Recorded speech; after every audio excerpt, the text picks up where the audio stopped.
Hey there, Internet. Welcome to the Hard On Gear channel, where I discuss and review my used and abused knives and gear. Hog channel here with 5 reasons why you should, or at least could, carry more than one knife on you, or at least why it's not crazy to do so, because I know there's plenty of people who think it's weird to walk around carrying a bunch of knives. This video today is going to explain to you why I think carrying 2 knives is a decent idea. Not necessarily that you have to do it all the time, but hey, a couple of these reasons will maybe convince you of why maybe you should. Reason number 1 is for a guy like me, or maybe someone like you who's into new knives and getting new knives all the time, just so you can test different knives out.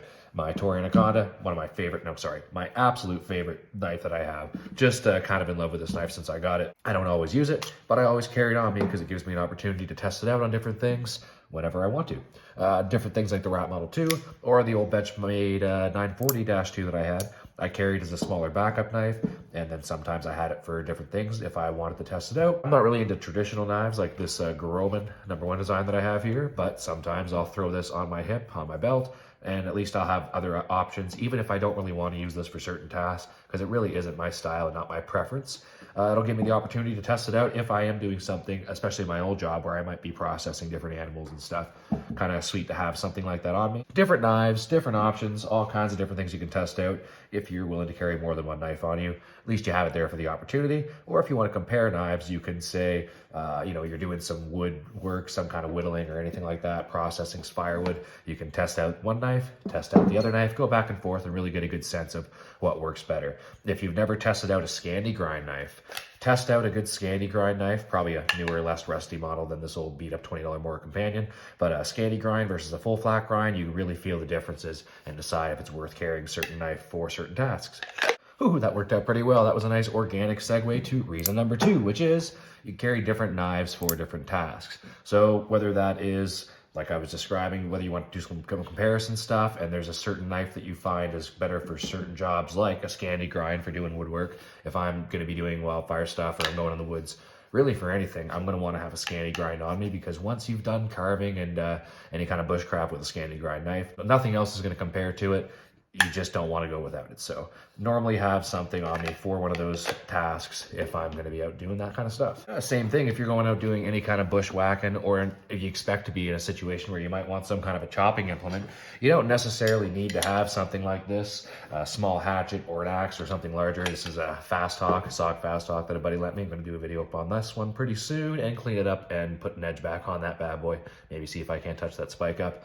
Or even a large Bowie knife that I've used for all kinds of chopping, and it's taken out some pretty big timber, mostly dead or decaying or broken stuff that was either in the way or dangerous or something that was going to become a shelter. But very capable chopper, but massive, and maybe you don't need or want to carry something like that. You can carry your smaller folding knife or any kind of other knife that you might want to carry, but having something capable to chop through a tree, like even this freaking Tops knife for batoning, very capable. For fire striking, maybe not as much with that softer spine, as they do a softer heat treat on the top, but nonetheless, you can get away with doing all kinds of super cool bushcrafty stuff, and gives you, again, a lot more options with a small addition of an extra knife. But yeah, carrying 2 knives instead of 1. Are you tired of looking at the Toray Anaconda yet? I think I'll put that one back on my hip where it belongs. Oh, and hey there, viewers of the Hog channel. If you wouldn't mind, if you're enjoying this content, go ahead and click the like button, as it helps the channel out and gets this video out to more knife enthusiasts. Yeah, reason number 3. Always having a sharp knife on you. Because after you use a knife, no matter how sharp or how good the metal or the edge, with the exceptions of things like, I guess MagnaCut's supposed to be pretty good. And then your, oh man, I'm totally blanking. Maximate, that's what I was thinking of. But some of those crazy edge retention, I know your S90Vs and stuff, if you don't chip, will last quite a while. All those crazy, ridiculous super steels. That stuff's great. Eventually it will get dull. You could chip it. What if you really needed a sharp knife for something, and maybe first aid situation, emergency wise, that's pretty niche, and you'd have to hopefully be pretty skilled before you attempt stuff like that. But having something scalpel sharp could come in handy. If you're in a state or a place where you're allowed to defend yourself with knives, or you get that dreaded coyote that comes after you, you want that thing to be sharp enough to cut through flesh and or fur and or hide and or clothing or whatever the coyote's wearing. So if you've been out about in the bush all day, hacking away, doing a bunch of fun stuff, or even just cutting up some food, doing a little processing on a cutting board, or just about anything, this knife will eventually get dull. And if you want to go use this for something you really need it to be sharp for, you're going to be disappointed. The benefit of keeping something in your pocket, even something a little smaller that you can just slip in like an Opinel, which some people aren't a big fan of. Wow, see how much I use this thing, didn't even open the stupid collar. But keeping a laser beam in your pocket can come in handy, especially when it's small and light here at probably less than a couple ounces. Same thing for a Swiss Army knife. Victorinox gives you a lot of different options. A lot of people will actually keep that knife on here, myself included, super sharp and ready to go, just in case I need a super sharp knife and I've used my other ones for whatever. Reason number 4, something that I'm a huge fan of just for even the dumbest thing like a car accident.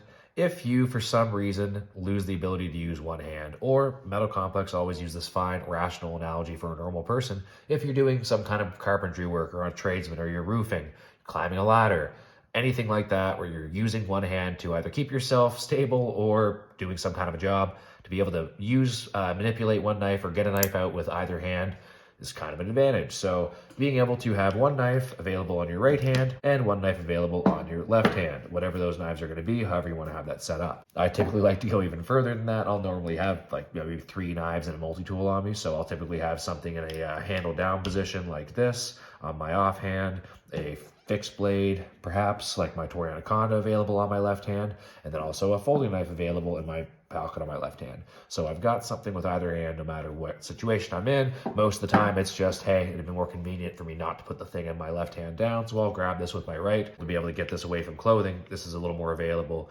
outside of the pants and underneath the shirt if you want to keep that handle hanging down. So available with the right hand if your left hand's too tangled up. Now, if you want to get into defensive talk, of course, there's all kinds of situations you can imagine where if your left hand was tied up and you had your primary knife that you were planning to use for self-defense in that hand or available by that hand, and this hand was either damaged, injured, or being restrained by someone or something, then you have your other hand to be able to go to your opposite side, or again, vice versa, if this hand was the one trapped. But options are nice, no doubt about that. And reason number 5 is going to be the good old saying, trusty, tried and true, 2 is 1, 1 is none. If you only have that one knife and something goes wrong with it, let's say in the situation of the Manix 2, I trust this thing so much. It's an awesome knife. It's held up quite well. I've used this in the field for a couple weeks worth of wildfire at a time, multiple times now, and it's been just, the ball bearing lock's held up, the springs haven't got jammed up,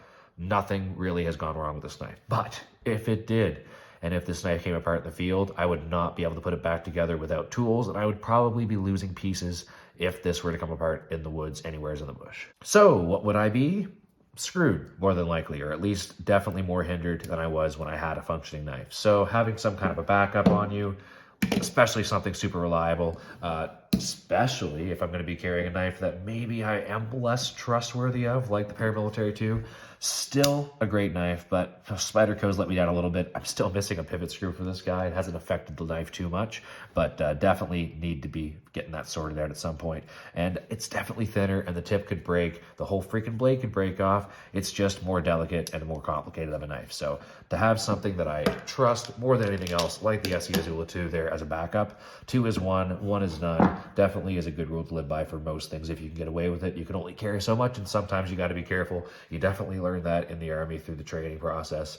You can only carry so much stuff. You can carry extra things, but you will pay for it. Ounces equal pounds, and pounds equal pain, I believe is the common expression, and it's definitely true. So wildfire is definitely something I've figured that out into, but the military tends to add more weight and more weight and more weight just because of the necessity to carry it.